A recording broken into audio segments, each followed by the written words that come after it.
ఇక చింతపండు నవీన్ గారు, ప్రేమేందర్ రెడ్డి గారు, రాకేష్ రెడ్డి గారు ఓట్లు చీలిపోతాయి అనే ఒక అంశం అయితే ఎక్కువగా తెర మీదకి వస్తుంది. బక్కా జడ్సన్ వల్ల, అశోక్ సార్ వల్ల. అశోక్ సార్ అనేటైనా ఉన్నాడు, బక్కా జడ్సన్ గారు కూడా ఉన్నారు. వీళ్ళిద్దరు వల్ల ఇండిపెండెంట్ అభ్యర్థులుగా ఉన్నారు వీళ్ళు. సో వీళ్ళు కాంగ్రెస్ వ్యతిరేక ఓట్లను కొందరు చీలుస్తారు, బీఆర్ఎస్ వ్యతిరేక ఓట్లను కూడా చీలుస్తారని కొన్ని ఉన్నాయి. మరి ఏం జరుగుతుంది అనేది చూడాలి. ఇప్పుడు బీజేపీ అభ్యర్థి ఉన్నాడు. వాస్తవానికి ఇక నిజం మాట్లాడుకుంటే ఎక్కువ లైమ్లైట్లో లేకపోవడం, గతం నుంచి వెళ్ళి రాజకీయంగా ఈ పట్టాభద్రుల విషయంలో ఎక్కువగా ఆయనకు ఆదరణ లేకపోవడం అయితే గమనించవచ్చు. మరి ఇప్పుడు ఏం జరుగుతుంది అనేది చూడాలి. ఎందుకంటే అప్పుడప్పుడు తిమ్మి బొమ్మ అవుతుంది, బొమ్మి తిమ్మి అవుతుంది అంటారు కదా, ఇది కూడా గట్లనే అవుతుండొచ్చాము, చూద్దాం. కాకపోతే ఇక చింతపండు నవీన్ గారికి, రాకేష్ రెడ్డి గారికి హోరాహోరీగా పోటీ అయితే ఉంటుంది. ఇక ఈయన బిట్స్ పిల్లాని, ఆయన మాజీ జర్నలిస్టు. ఇక నేను కొన్ని వాదాలన్నా నేను వాస్తవాలే మాట్లాడతా. ఈయన బిట్స్ పిల్లాని, ఆయన మాజీ జర్నలిస్టు. ఇక మరి బిట్స్ పిల్లానికి మధ్య, మాజీ జర్నలిస్టుకు మధ్య ఒక యుద్ధం జరగబోతూ ఉన్నది ఈ పట్టాభద్రుల ఎన్నికల్లో. మరి ఎవరు గెలుస్తారు? జనాలు ఎవరికి ఓటేయాలి? నిజంగా జనాల పట్ల ఇక్కడ కొట్లాడేటోడు ఓడు. ఈ ముగ్గురిట్లల్లా నిజంగా పట్టాభద్రుల పట్ల కొట్లాడేటోడు ఓడు. పట్టాభద్రులకు సముచిత న్యాయం జరగాలని చెప్పేసి గొంతు లేవనెత్తేదేవాడు, ప్రభుత్వాన్ని సైతం ప్రశ్నించేదేవాడు.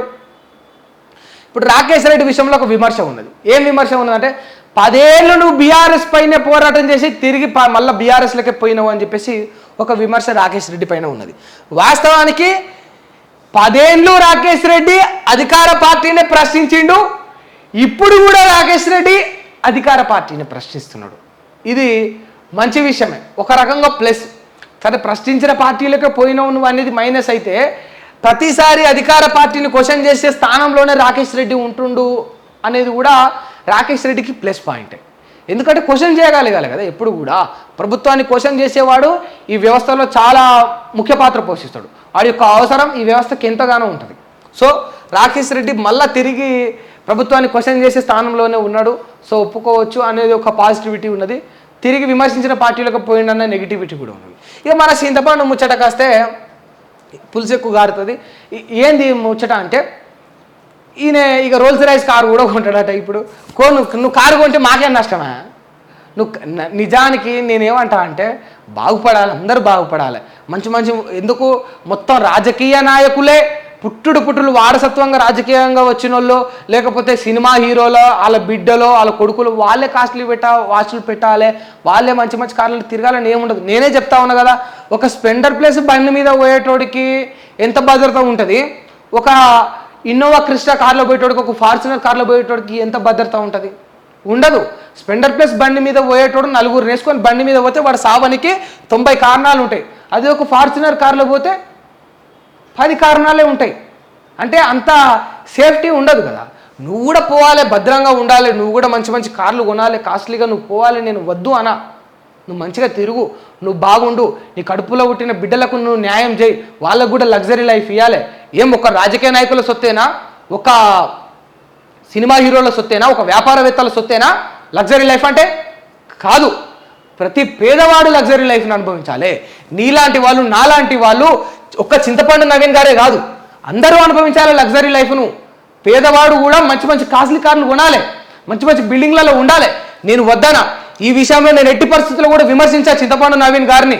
మీరు ముందుకు పోవాలి, మీరు మంచిగా ఉండాలి, మీరు కూడా లగ్జరీ లైఫ్ని మెయింటైన్ చేయాలి. కాకపోతే నేను ఎప్పుడు కూడా వ్యక్తిగత విమర్శలకు పోను, నేను వాస్తవాలనే మాట్లాడతా. మీరన్న గతంలో ఎట్లా పడితే అట్లా నైతిక విలువలను కోల్పోయి వ్యక్తిగత విమర్శలకు పెరిగాను, నేను అట్లా పోను. నేను వాస్తవాలే మాట్లాడతా. ఆ వాస్తవం మీకు ఇప్పుడు చెప్తా. నువ్వు అంగీలాగు సిద్ధాంతాన్ని మర్చిపోవడం నీకు మైనస్. నువ్వు నిన్ను నమ్ముకున్న బీసీలను, ఎస్సీలను, ఎస్టీలను మర్చిపోవడం నీకు మైనస్. అన్నిటికంటే పెద్ద మైనస్ ఏంటంటే, నువ్వు అధికార పార్టీని ప్రశ్నించకపోవడమే నీకు మైనస్. ఇంతవరకు కాంగ్రెస్ పార్టీని క్వశ్చన్ చేయలేకపోయిండు. నువ్వు జర్నలిస్టు అవ్వలే. కాకపోతే నువ్వు జర్నలిజాన్ని వదిలేసా, నేను ఇప్పుడు ఫక్తు రాజకీయ నాయకుడిని చెప్పుకొని తిరిగితే చాలా బాగుంటుండే, నీకు సపోర్ట్ చేస్తుంటుంది.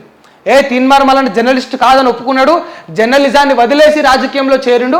రాజకీయంగా విమర్శిస్తాం, రాజకీయంగా తేల్చుకుంటాం చింతపండు నవీన్ తోటి మేమని నేనే చెప్తా ఉండే. కానీ నువ్వు ఇప్పుడు పార్టీ కండువా వేసుకొని వచ్చి నువ్వు మార్నింగ్ న్యూస్లో, నువ్వు క్యూ న్యూస్లో మార్నింగ్ న్యూస్ చదువుతా ఉన్నావు చూసినావా, అది బాధ అనిపిస్తుంది. ఇంకా కూడా ప్రతిపక్షంలో ఉన్నవాని ప్రశ్నిస్తే ఏం వస్తుందా?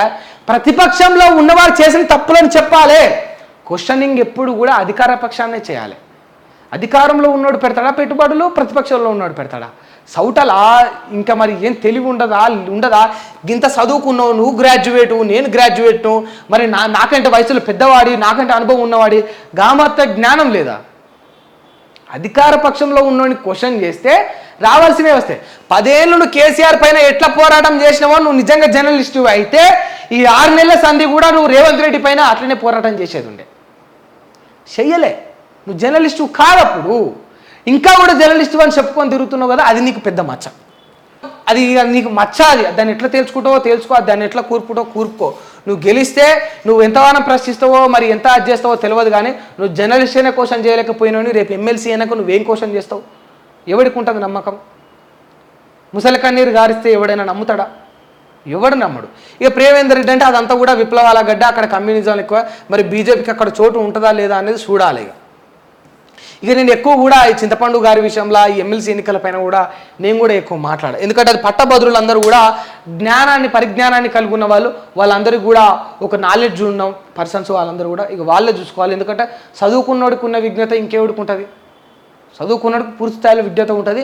ఆ విజ్ఞతతోటి, ఆ జ్ఞానంతో మీరే ఆలోచించాలి.